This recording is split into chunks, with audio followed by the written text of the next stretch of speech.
Hello and welcome to the July 2020 edition of What It's Like to Live with a Classic Mini.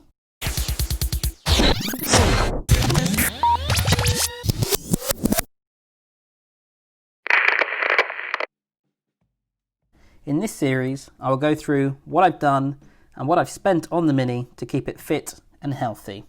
We'll be going through the purchases of tools and parts, any services I've procured, consumables, as well as delivery costs. Go through the jobs that I've done on the car, such as any cleaning, installation of any parts, fixing of anything that's broken, and probably me breaking some things. So let's get to it. In the June 2020 edition, I showed you that I'd purchased a set of 6x10 ultralight deep dish alloys. They were unfortunately too big for the arches. So I replaced these with a set of GB 5x10 alloys, and as you can see, much better fitment on the front arches, and in my opinion they look pretty awesome.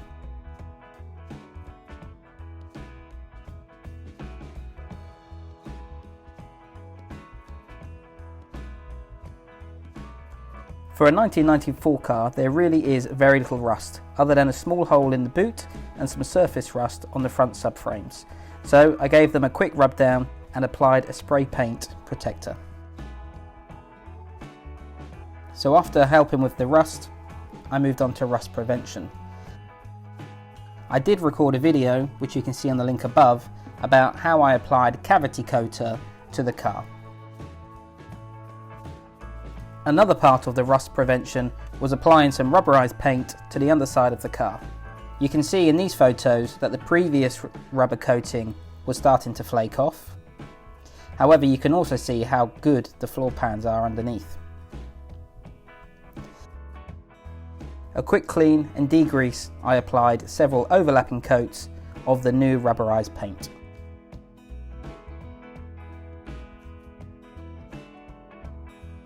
Before registering a used car in Canada, you need to get a safety, like an MOT, done on your car. So in July, I drove to a garage with experience of Minis to get the safety completed. Pleased to say the car passed with flying colours, although my wife did follow me, as you can see, just to make sure I got there. As I intend to use the car as a COVID daily, I want to ensure that the Mini can hack the pace.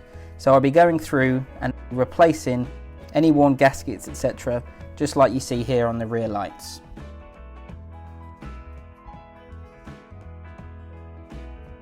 If anyone else has driven in Canada, you will know that the roads are a challenge. So I decided to upgrade the tie rod ends to put up with the additional demands of Toronto roads.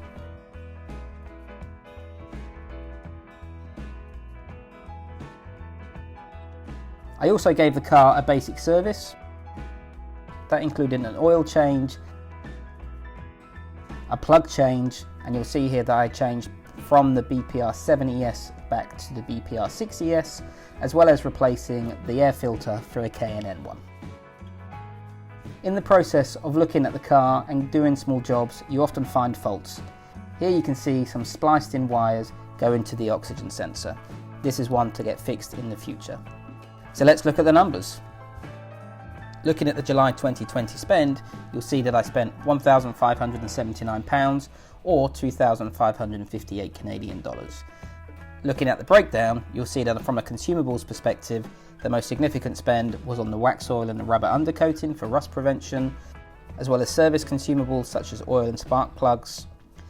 And you can also see the orange bar there. Delivery was over $400 this month. Again, it is expensive getting things from the UK. Looking at the parts, you'll see that I bought the new wheels, the 5x10 GB alloys. They came with tyres and were already balanced. Also purchased an oxygen lambda sensor, as well as suspension and brake parts. From the services perspective, you'll see there the cost of getting the safety done. And for the tools, you can see the most expensive items being some suspension tools, such as ball joint separators. Also had to buy various sockets of different sizes, and in preparation for doing some small improvements, a rivet nut and screw gun. If we look at my cumulative spend analysis, then you'll see in total I've spent £2,932 or $4,750. you can see the largest component of my spend are obviously the parts, followed by tools, followed by delivery, which is crazy. Obviously, I need to lower the level of spend on the car. I am happy at least that the spend at least is reducing from June to July. Looking at the July 2020 parts fitted analysis, you can see that I did a pretty good job this month. Obviously the installation of the alloys, as well as the track rod ends and the heavy duty tie rods and tie bar bushing kit. Yet to be installed are the oxygen sensor, the braided brake and clutch line kit, as well as the ball joint and shims. Looking at the cumulative parts analysis, you can see that the largest component of the not fitted are obviously the previous wheels that I purchased for the car, which are too large, as well as again the oxygen sensor.